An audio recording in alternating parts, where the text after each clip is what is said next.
Hello, welcome back to crochet diary. ഇവിടെ മെയിനായിട്ട് പറയാമെന്ന് വെച്ചാൽ ക്രോഷറ്റിൻ്റെ ബേസിക് പറയാൻ വേണ്ടിയിട്ടാണ് വന്നത്. ക്രോഷറ്റിൻ്റെ ബേസിക് എന്ന് വെച്ചാൽ ബേസിക് തിങ്സും പിന്നെ ബേസിക് സ്റ്റിച്ചസും ആണ് ഞാനിവിടെ പറയുന്നത്. മെയിനായിട്ട് വേണ്ടത് ക്രോഷറ്റിന് യാൺസാണ്. യാൺസ് മീൻസ് ഇത് അക്രൈലിക് യാണാണ്, 4-ply അക്രൈലിക് യാണ്. മാർക്കറ്റിൽ കുറേ യാൺസ് അവൈലബിൾ ആണ്. കോട്ടൺ യാണുണ്ട്, ബേബി സോഫ്റ്റ് ഉണ്ട്, പിന്നെ വെൽവെറ്റ് യാണുണ്ട്, അങ്ങനെ കുറേ യാണുണ്ട്. പക്ഷേ ബിഗിനേഴ്സിന് പറ്റിയ യാണാണ് അക്രൈലിക് യാണ്. കാരണം തടി ഉണ്ടായതുകൊണ്ട് അത് വേഗം അവർക്ക് സ്റ്റിച്ച് ചെയ്തെടുക്കാൻ വേണ്ടി പറ്റും. പിന്നെ ബേസിക്കായിട്ട് വേണ്ടതാണ് ഹൂക്ക്. ഇവിടെ ഞാൻ എടുത്ത ഹൂക്ക് സൈസ് എന്ന് വെച്ചാൽ 3.3 mm ഹൂക്കാണ്. അതും ഡിഫറെൻറ്റ് സൈസ് ഹൂക്ക് അവൈലബിൾ ആണ്. പിന്നെ വേണ്ടത് സ്റ്റിച്ച് മാർക്സ് ആണ്.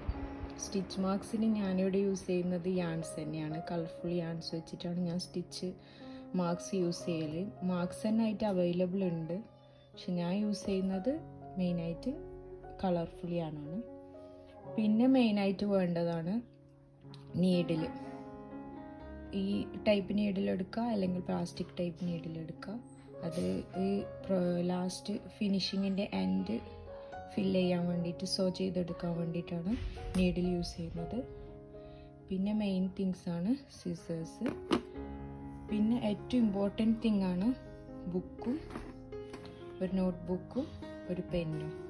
ഇതെന്തിനാന്ന് വെച്ചാൽ നമ്മൾ ഉണ്ടാക്കുന്ന പാറ്റേൺസ് ആ ടൈമിൽ തന്നെ എഴുതി വെച്ച് കഴിഞ്ഞാൽ നമുക്കിപ്പോൾ അടുത്ത ആ സെയിം പാറ്റേൺ തന്നെ റിപ്പീറ്റ് ചെയ്താക്കണമെങ്കിൽ നമുക്കൊരു കൺഫ്യൂഷൻ വരില്ല. അതിന് വേണ്ടിയിട്ടാണ് ഒരു നോട്ട്ബുക്കും പെന്നും മസ്റ്റായിട്ട് ഇതിൽ ഉൾപ്പെടുത്താൻ പറയുന്നത്. നമുക്ക് മെയിനായിട്ട് ബേസിക് സ്റ്റിച്ചസ് നോക്കാം.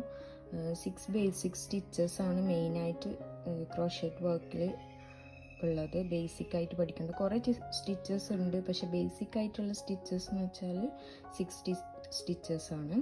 അത് പഠിച്ചു കഴിഞ്ഞാൽ തന്നെ നെക്സ്റ്റ് സ്റ്റിച്ചസ് എല്ലാം ബാക്കിയുള്ള സ്റ്റിച്ചസ് ഓട്ടോമാറ്റിക്കായിട്ട് വരുന്നതാണ്. ഓരോരോ ഡിസൈനിനനുസരിച്ചിട്ട് നമുക്ക് ഈസി ആയിട്ട് ചെയ്യാൻ പറ്റുന്നതാണ്. മെയിൻ ബേസിക് ആയിട്ടുള്ള സ്റ്റിച്ച് ഞാൻ പറഞ്ഞു. ആദ്യം സ്ലിപ്പ് നോട്ട് എന്ന് പറഞ്ഞാൽ നോട്ട് ഇട്ട് കൊടുക്കുക എന്നാണ്. അതിങ്ങനെ ചെയ്ത് ഇതാണ് സ്ലിപ്പ് നോട്ട്. ഇനി ഫസ്റ്റ് മെയിൻ സ്റ്റിച്ച് എന്ന് പറയുന്നതാണ് ചെയിൻ സ്റ്റിച്ച്. ഇതിങ്ങനെ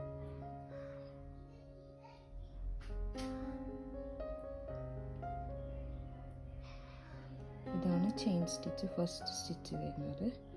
പിന്നെ നമുക്ക് സ്റ്റിച്ച് വരുന്നത് സെക്കൻഡ് സ്റ്റിച്ച് എന്ന് പറയുന്നത് മെയിനായിട്ടുള്ള ബേസിക് സിംഗിൾ ക്രോഷ്യ എന്ന് പറഞ്ഞ സ്റ്റിച്ചാണ്. അതിങ്ങനെയാണ് ഇട്ടുകൊടുക്കുക, ഇങ്ങനെയാണ് സ്റ്റിച്ച് ചെയ്യുക.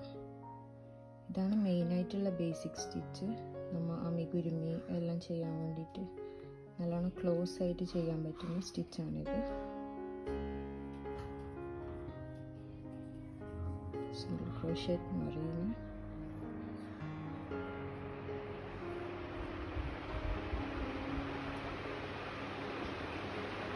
ഇതാണ് മെയിനായിട്ടുള്ള സിംഗിൾ ക്രോഷ്യ. ഇനി സെക്കൻഡ് സ്റ്റിച്ച് എന്ന് പറയുന്നതാണ് ഹാഫ് ഡബിൾ ക്രോഷ്യ. ഇതിങ്ങനെ എടുക്കുക, 3 ലൂപ്പിലൂടെ എടുക്കുന്നതാണ് ഹാഫ് ഡബിൾ ക്രോഷ്യ എന്ന് പറയും.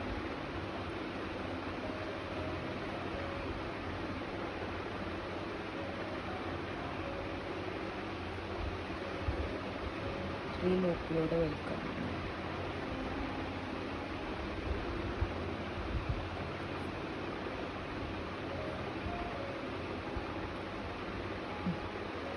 ഇനി നെക്സ്റ്റ് സ്റ്റിച്ച് എന്ന് പറയുന്നതാണ് ഡബിൾ ക്രോഷ്യ എന്ന് പറയും. അത് സെയിം തന്നെ, കുറച്ച് വിട്ട് കിട്ടാൻ വേണ്ടിയിട്ടാണ് അത് യൂസ് ചെയ്യുന്നത്. 2 ലൂപ്പിലൂടെ അതിങ്ങനെ നോക്കാം. First 2 loop, second. ഇങ്ങനെയാണ് ഡബിൾ ക്രോഷ്യ ചെയ്യുന്നത്.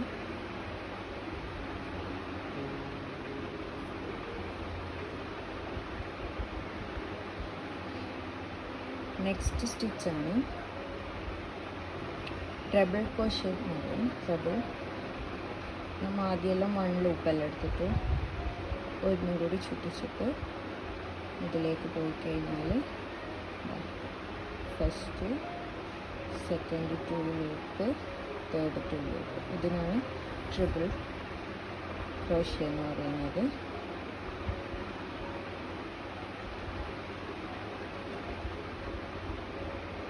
ഇങ്ങനെ ട്രിപ്പിൾ ക്രോഷ്യ ചെയ്യുന്നത്.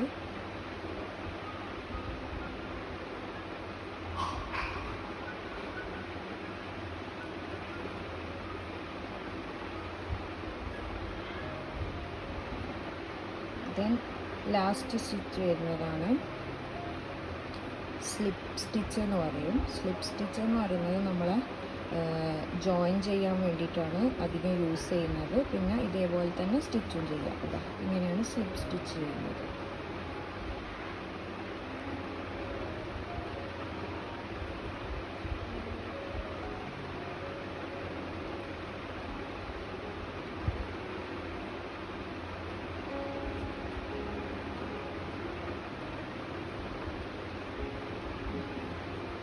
ഇതിപ്പോൾ സ്ലിപ്പ് സ്റ്റിച്ച് എന്ന് പറയുന്നത് അടുപ്പിച്ചിട്ടുള്ള നല്ല. ഇത് ട്രിപ്പിൾ എന്ന് പറയുന്നത് ഇങ്ങനെയാണ്, കുറച്ച് വിടുത്ത് വരുന്ന ടൈപ്പ്. ഡബിൾ എന്ന് പറയുന്നതും കുറച്ച് വിടുത്ത് വരും. ഹാഫ് ഡബിൾ എന്ന് പറയുന്നത് കുറച്ച് ഗ്യാപ്പ് വരുള്ളൂ. സിംഗിൾ ക്രോഷ്യ എന്ന് പറയുന്നത് തീരെ ഗ്യാപ്പില്ലാത്ത സ്റ്റിച്ചാണ്. അങ്ങനെ 1 2 3 4 5 6 സ്റ്റിച്ചാണ് മെയിനായിട്ട് ക്രോഷ്യറ്റിൻ്റെ ബേസിക് സ്റ്റിച്ചായിട്ട് പറയുന്നത്. ഇത് പഠിച്ചാൽ തന്നെ നമുക്ക് ബാക്കിയുള്ള സ്റ്റിച്ചും ബാക്കിയുള്ള ഡിസൈനും പാറ്റേൺസ് എല്ലാം ഈസി ആയിട്ട് ചെയ്യാൻ പറ്റുന്നതാണ്. അപ്പോൾ താങ്ക് യു ഫോർ വാച്ചിങ്.